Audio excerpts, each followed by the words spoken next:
انا كل ما اجي ارفع ايدي يا دكتور بحس بألم شديد جدا في كتفي. نار بتمسك في كتفي ما بتخلينيش اعرف اتحرك.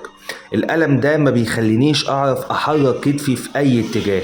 ما بعرفش اجيب المحفظة من البنطلون، ما بعرفش اسرح شعري، ما بعرفش ارفع ايدي فوق راسي، وعلامات كتيرة قوي انا تعبت منها. الحل ايه؟ الكلام ده بيكون من لسان المرضى بتوع مرض الكتف المتيبس او الفروزن شولدر. والمرض ده بتميزه مجموعة من الخصائص عن اي مرض تاني، وهي العلامات اللي حضراتكم شايفينها في الصورة دلوقتي. الاعراض بتبدأ تزيد بشكل تدريجي، بيكون الاعراض في البداية الم فقط، ثم بعد ذلك بتأثر على الحركة. الالم بيزيد جدا بالليل وممكن يصحي المريض من النوم، ودي بتبقى علامة مميزة قوي. وللأسف النساء هم أكتر عرضة للإصابة بيه، خاصة بعد سن الأربعين. طيب أسباب المرض ده إيه؟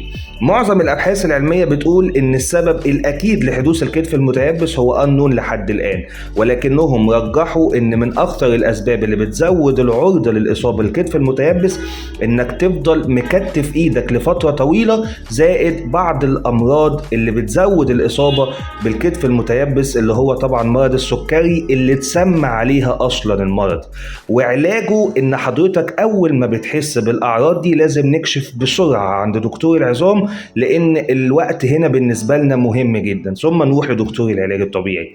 العلاج بالنسبة لنا نوعين: علاج تحفظي اللي هو العلاج الدوائي، ثم العلاج الطبيعي. وإن فشل العلاج التحفظي بنلجأ للعلاج الجراحي في الحالات الشديدة اللي بيكون فشل العلاج التحفظي في علاجها.